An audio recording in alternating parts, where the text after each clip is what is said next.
Jérémie 26. Au commencement du règne de Jéhoïakim, fils de Josias, roi de Juda, l'Éternel m'adressa la parole. Voici ce que déclare l'Éternel. Tiens-toi dans le parvis du temple de l'Éternel, et proclame aux habitants de toutes les villes de Juda qui viennent se prosterner dans le temple, tout ce que je t'ordonne de leur dire. Tu n'en retrancheras pas un mot. Peut-être écouteront-ils et renonceront-ils à leur mauvaise conduite. Alors je renoncerai, de mon côté, au malheur que j'ai décidé de leur infliger à cause de leurs mauvaises actions. Tu leur diras, voici ce que déclare l'Éternel.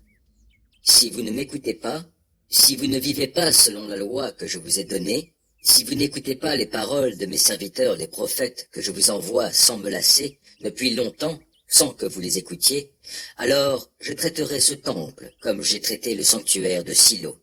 Et tous les peuples de la terre utiliseront le nom de cette ville dans leurs imprécations. Les prêtres, les prophètes et tout le peuple entendirent Jérémie prononcer ces paroles dans la cour du temple.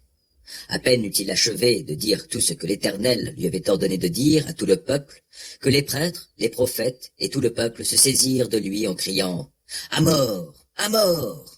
Comment oses-tu prophétiser au nom de l'Éternel en disant que ce temple va subir le même sort que le sanctuaire de Silo, et que cette ville sera détruite au point qu'il n'y restera plus d'habitants? Et toute la foule s'attroupa autour de Jérémie dans le temple. Lorsque les ministres de Juda apprirent ce qui se passait, ils montèrent du palais royal au temple et siégèrent à l'entrée de la porte neuve du temple. Alors les prêtres et les prophètes dirent aux ministres et à toute la foule, cet homme mérite d'être condamné à mort, car il a prophétisé contre cette ville, comme vous l'avez entendu de vos propres oreilles. Jérémie dit à tous les ministres et à toute la foule, l'Éternel m'a chargé de prophétiser au sujet de ce temple et de cette ville tout ce que vous m'avez entendu dire. Maintenant, adoptez une conduite bonne et agissez selon ce qui est bien, et obéissez à l'Éternel, votre Dieu, alors l'Éternel renoncera au malheur dont il vous a menacé. Quant à moi, je suis en votre pouvoir, faites de moi ce que vous jugerez bon et juste.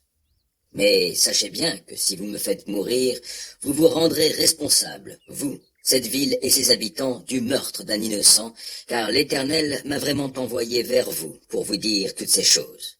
Alors les ministres et tout le peuple dirent aux prêtres et aux prophètes, cet homme ne mérite pas la mort, car c'est au nom de l'Éternel, notre Dieu, qui nous a parlé. Quelques responsables du pays se levèrent et dirent à toute la foule qui était rassemblée. Au temps d'Ézéchias, roi de Juda, Michée de Moréchet prophétisait, et il a dit ceci à tout le peuple de Juda. Voici ce que déclare le Seigneur des armées célestes. Sion sera labouré comme un champ, et Jérusalem deviendra un tas de ruines. Le mont du temple sera une colline couverte de broussailles. A-t-il été mis à mort pour cela par Ézéchias, roi de Juda, ou par le peuple de Juda? Le roi n'a-t-il pas plutôt craint l'Éternel? Il l'a imploré, si bien que l'Éternel a renoncé au malheur dont il les avait menacés. Et nous nous rendrions responsables d'un si grand crime? Il y avait encore un autre homme qui prophétisait au nom de l'Éternel. Uri, fils de Shemaïa, de Kiriath Yearim. Lui aussi prophétisa contre cette ville et contre ce pays dans les mêmes termes que Jérémie. Le roi Jéhoïakim, tous les hommes de sa garde et tous ses ministres entendirent ces discours. Et le roi chercha à le faire mourir. Uri l'apprit, il eut peur et s'enfuit en Égypte. Mais le roi Jéhoïakim envoya des hommes en Égypte. Elnathan, fils d'Akbor, accompagné de quelques autres.